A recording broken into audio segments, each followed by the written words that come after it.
أعوذ بالله من الشيطان الرجيم. بسم الله الرحمن الرحيم. الحمد لله الذي أنزل على عبده الكتاب ولم يجعل له عوجا قيما لينذر بأسا شديدا من لدنه ويبشر المؤمنين الذين يعملون الصالحات أن لهم أجرا حسنا ماكثين فيه أبدا وينذر الذين قالوا اتخذ الله ولدا ما لهم به من علم ولا لآبائهم كبرت كلمة تخرج من أفواههم إن يقولون إلا كذبا فلعلك باخع نفسك على آثارهم إن لم يؤمنوا بهذا الحديث أسفا إنا جعلنا ما على الأرض زينة لها لنبلوهم أيهم أحسن عملا وإنا لجاعلون ما عليها صعيدا جرزا أم حسبت أن أصحاب الكهف والرقيم كانوا من آياتنا عجبا إذ أوى الفتية إلى الكهف فقالوا ربنا آتنا من لدنك رحمة وهيئ لنا من أمرنا رشدا فضربنا على آذانهم في الكهف سنين عددا ثم بعثناهم لنعلم أي الحزبين أحصى لما لبثوا أمدا نحن نقص عليك نبأهم بالحق إنهم فتية آمنوا بربهم وزدناهم هدى وربطنا على قلوبهم إذ قاموا فقالوا ربنا رب السماوات والأرض لن ندعو من دونه إلها لقد قلنا إذا شططا هؤلاء قومنا اتخذوا من دونه آلهة لولا يأتون عليهم بسلطان بين فمن أظلم ممن افترى على الله كذبا وإذ اعتزلتموهم وما يعبدون إلا الله فأووا إلى الكهف ينشر لكم ربكم من رحمته ويهيئ لكم من أمركم مرفقا وترى الشمس إذا طلعت تزاور عن كهفهم ذات اليمين وإذا غربت تقرضهم ذات الشمال وهم في فجوة منه ذلك من آيات الله من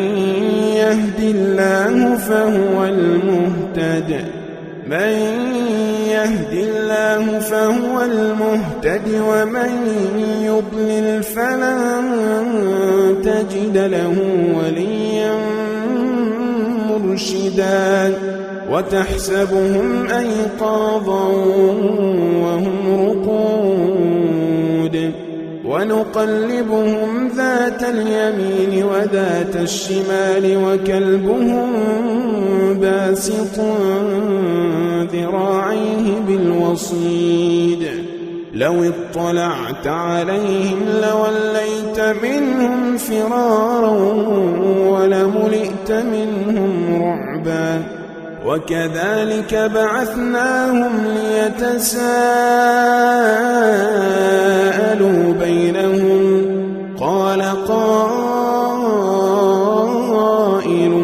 منهم كم لبثتم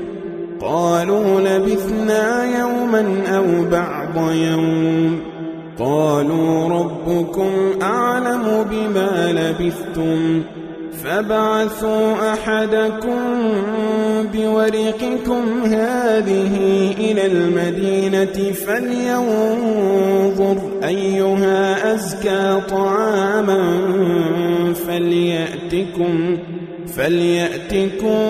برزق منه وليتلطف ولا يشعرن بكم أحدا إنهم إن يظهروا عليكم يرجموكم أو يعيدوكم في ملتهم ولن تفلحوا إذا أبدا وكذلك أعثرنا عليهم ليعلموا أن وعد الله حق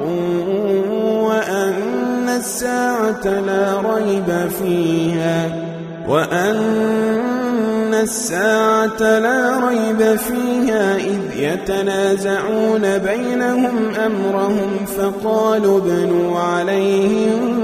بنيانا ربهم أعلم بهم قال الذين غلبوا على أمرهم لنتخذن عليهم مسجدا سيقولون ثلاثة رابعهم كلبهم ويقولون خمسة سادسهم كلبهم رجما بالغيب ويقولون سبعة وثامنهم كلبهم قل ربي أعلم بعدتهم ما يعلمهم إلا قليل فلا تمار فيهم إلا مراء ظاهرا ولا تستفت فيهم منهم أحدا ولا تقولن لشيء إني فاعل ذلك غدا إلا أن يشاء الله واذكر ربك إذا نسيت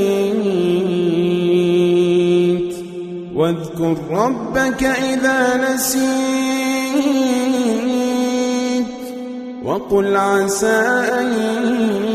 يهديني ربي لأقرب من هذا رشدا ولبثوا في كهفهم 300 سنين وازدادوا 9 قل الله أعلم بما لبثوا له غيب السماوات والأرض أبصر به وأسمع ما لهم من دونه من ولي ولا يشرك في حكمه أحدا واتل ما أوحي إليك من كتاب ربك لا مبدل لكلماته ولن تجد من دونه ملتحدا واصبر نفسك مع الذين يدعون ربهم بالغداة والعشي يريدون وجهه ولا تعد عيناك عنهم تريد زينة الحياة الدنيا ولا تطع من أغفلنا قلبه عن ذكرنا واتبع هواه وكان أمره فرطا وقل الحق من ربكم فمن شاء فليؤمن ومن شاء فليكفر إنا وأعتدنا للظالمين نارا أحاط بهم سرادقها وإن يستغيثوا يغاثوا بماء كالمهل يشوي الوجوه بئس الشراب بئس الشراب بئس الشراب وساءت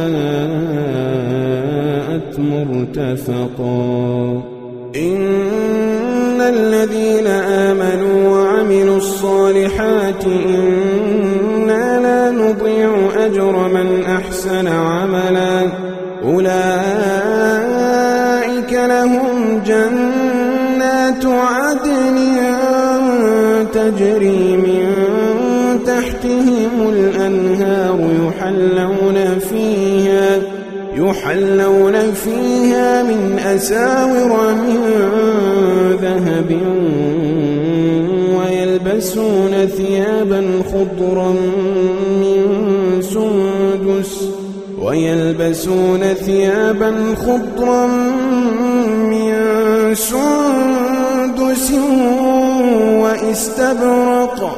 وإستبرق متكئين فيها على الأرائك نعم الثواب وحسنت مرتفقا واضرب لهم مثلا الرجلين جعلنا لأحدهما جنتين من أعناب وحففناهما بنخل وجعلنا بينهما زرعا كلتا الجنتين آتت أكلها ولم تظلم منه شيئا وفجرنا خلالهما نهرا وكان له ثمر فقال لصاحبه وهو يحاوره أنا أكثر منك مالا وأعز نفرا ودخل جنته وهو ظالم لنفسه قال ما أظن أن تبيد هذه أبدا وما أظن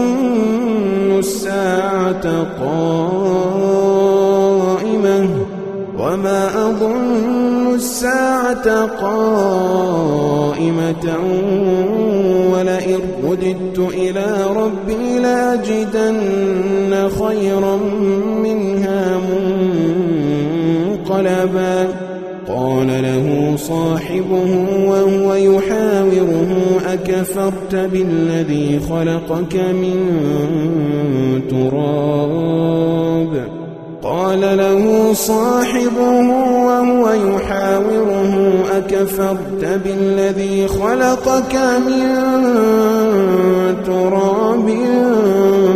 ثم من نطفة ثم سواك رجلا لكن هو الله ربي ولا أشرك بربي أحدا ولولا إذ دخلت جنتك قلت ما شاء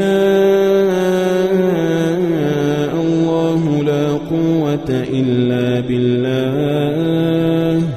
إن ترني أنا أقل منك مالا وولدا فعسى ربي أن يؤتيني خيرا من جنتك ويرسل عليها حسبانا من السماء فتصبح صعيدا زلقا أو يصبح ماؤها غورا فلن تستطيع له طلبا وأحيط بثمره فأصبح يقلب كفيه على ما أنفق فيها وهي خاوية على عروشها ويقول يا ليتني لم أشرك بربي أحدا ولم تكن له فئة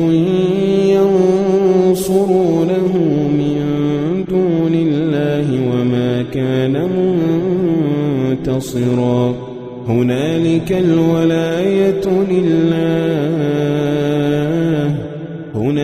الولاية لله الحق هو خير ثوابا وخير عقبا واضرب لهم مثل الحياة الدنيا كماء أنزلناه من السماء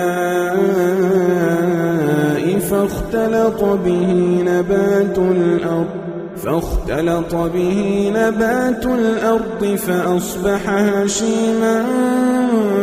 تذروه الرياح وكان الله على كل شيء مقتدرا المال والبنون زينة الحياة الدنيا والباقيات الصالحات خير عند ربك ثوابا وخير أملا ويوم نسير الجبال وترى الأرض بارزة وحشرناهم فلم نغادر منهم أحدا وعرضوا على ربك صفا لقد جئتمونا كما خلقناكم أول مرة بل زعمتم أن لن نجعل لكم موعدا ووضع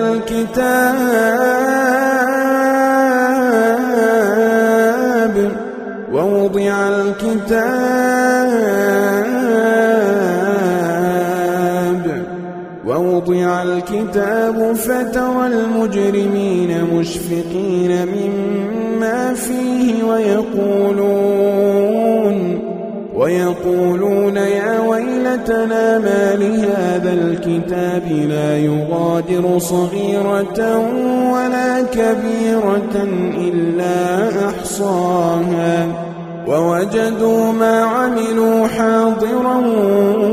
ولا يظلم ربك أحدا وإذ قلنا للملائكة اسجدوا لآدم فسجدوا إلا إبليس كان من الجن ففسق عن أمر ربه أفتتخذونه وذريته أولياء من دوني وهم لكم عدو بئس للظالمين بدلا ما أشهدتهم خلق السماوات والأرض ولا خلق أنفسهم وما كنت متخذ المضلين عضدا ويوم يقول نادوا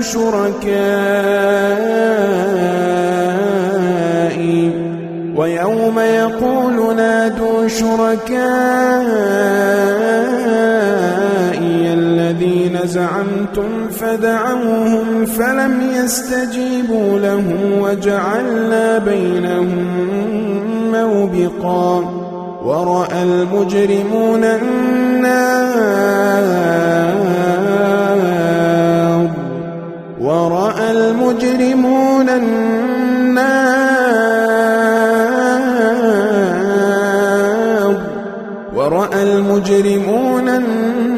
النار فظنوا أنهم مواقعوها ولم يجدوا عنها مصرفا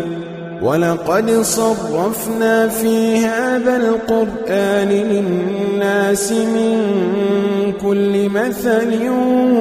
وكان الإنسان أكثر شيء جدلا وما منع الناس أن يؤمنوا إذ جاءهم الهدى ويستغفروا ربهم إلا أن تأتيهم سنة الأولين أو يأتيهم العذاب قبلا وما نرسل المرسلين إلا مبشرين ومنذرين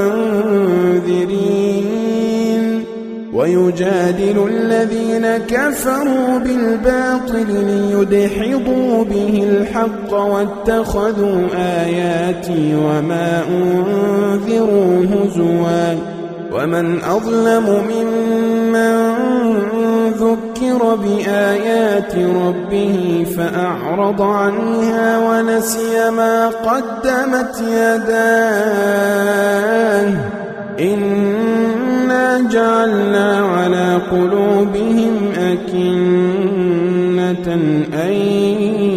يفقهوه وفي آذانهم وقرا وإن تدعهم إلى الهدى فلن يهتدوا إذن أبدا وربك الغفور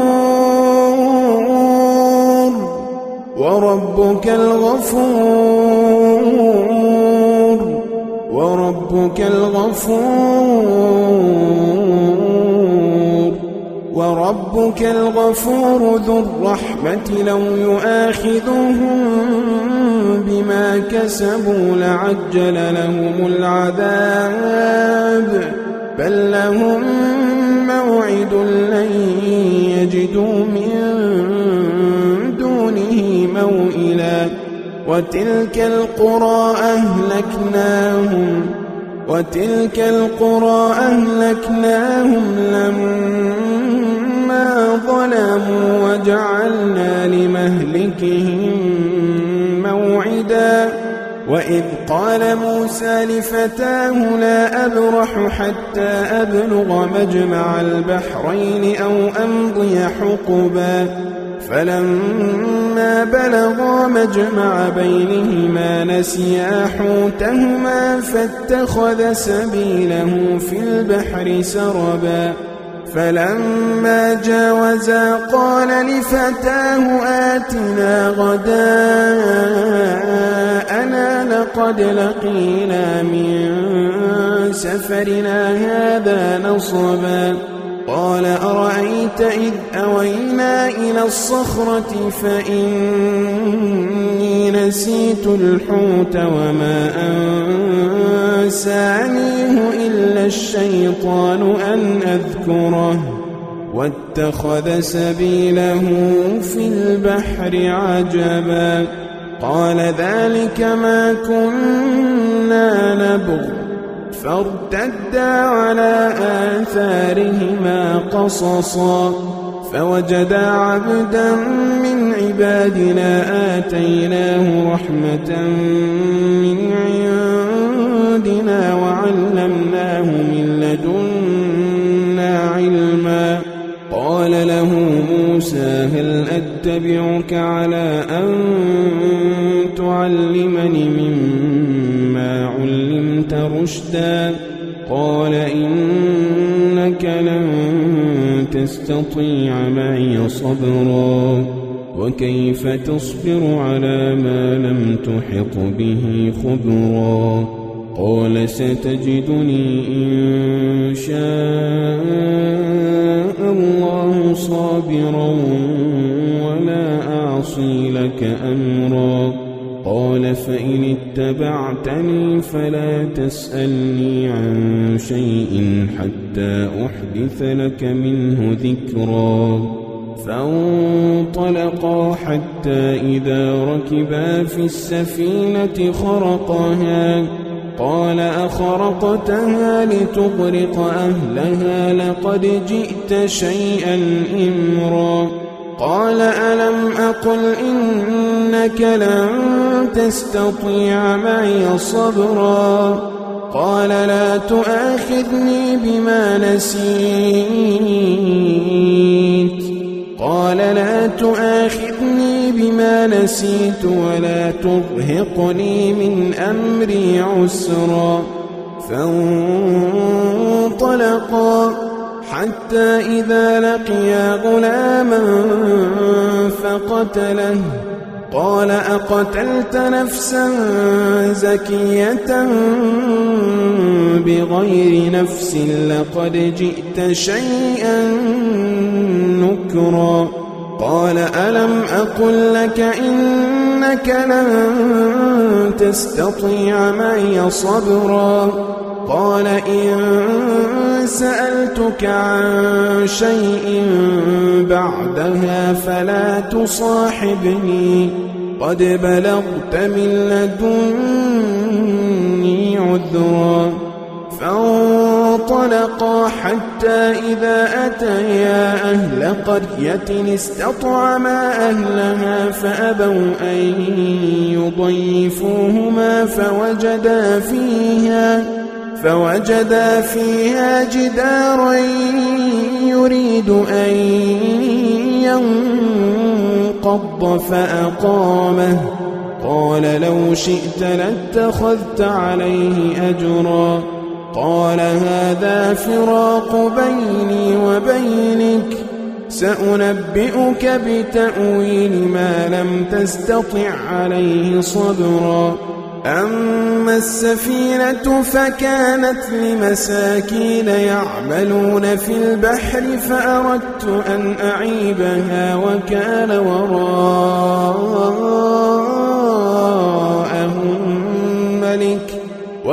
وراءهم ملك يأخذ كل سفينة غصبا وأما الغلام فكان أبواه مؤمنين فخشينا أن يرهقهما طغيانا وكفرا فأردنا أن يبدلهما ربهما خيرا منه زكاة وأقرب رحما وأما الجدار فكان لغلامين يتيمين في المدينة وكان تحته كنز لهما وكان أبوهما صالحا فأراد ربك أن يبلغا أشدهما ويستخرجا كنزهما رحمة من ربك وما فعلته عن أمري ذلك تأويل ما لم تستطع عليه صبرا ويسألونك عن ذي القرنين قل سأتلو عليكم منه ذكرا إنا مكنا له في الأرض وآتيناه من كل شيء سببا فأتبع سببا حتى إذا بلغ مغرب الشمس وجدها تغرب في عين حمئة ووجد عندها قوما قلنا يا ذا القرنين إما أن تعذب وإما أن تتخذ فيهم حسنا قال أما من ظلم فسوف نعذبه ثم يرد إلى ربه فيعذبه عذابا نكرا وأما من آمن وعمل صالحا فله جزاء الحسنى وسنقول له من أمرنا يسرا ثم أتبع سببا حتى إذا بلغ مطلع الشمس وجدها تطلع على قوم لم نجعل لهم من دونها سترا كذلك وقد أحطنا بما لديه خبرا ثم أتبع سببا حتى إذا بلغ بين السدين وجد من دونهما قوما لا يكادون يفقهون قولا قالوا يا ذا القرنين إن يأجوج ومأجوج مفسدون في الأرض فهل نجعل لك خرجا على أن تجعل بيننا وبينهم سدا قال ما مكني فيه ربي خير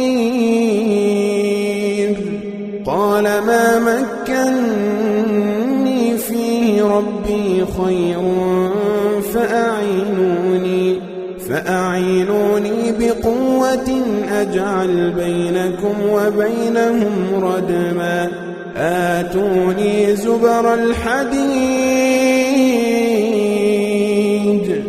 حتى إذا ساوى بين الصدفين قال انفخوا حتى إذا جعله نارا قال آتوني أفرغ عليه قطرا فما استطاعوا أن يظهروه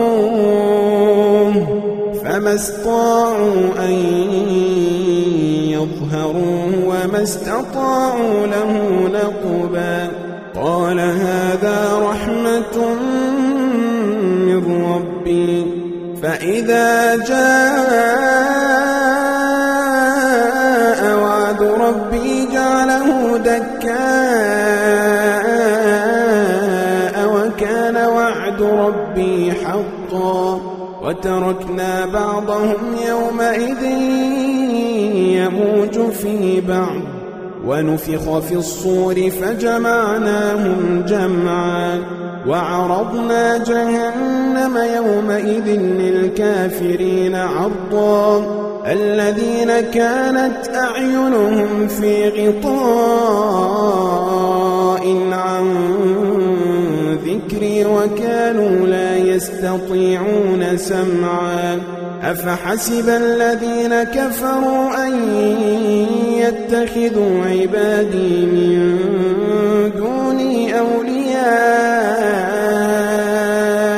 إنا أعتدنا جهنم للكافرين نزلا قل هل ننبئكم بالأخسرين أعمالا الذين ضل سعيهم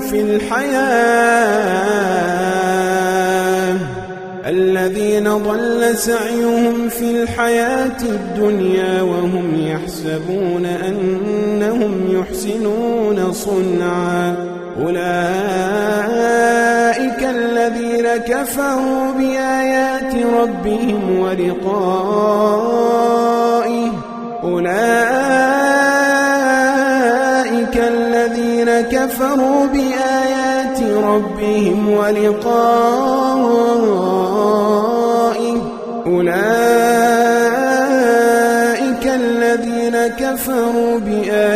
ربهم ولقائه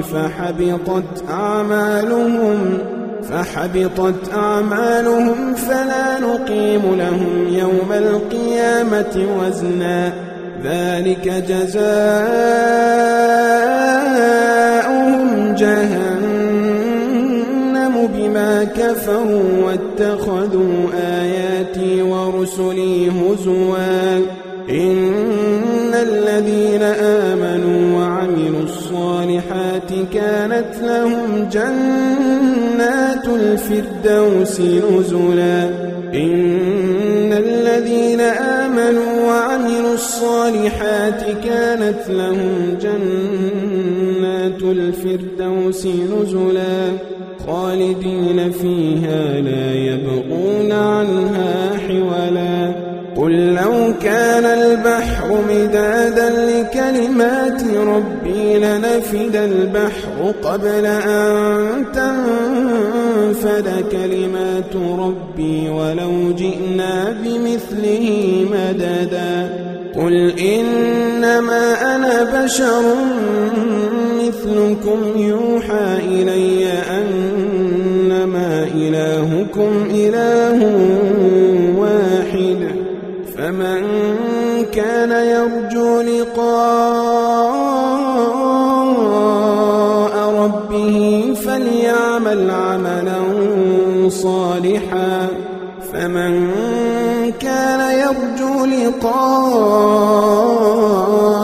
ربه فليعمل عملا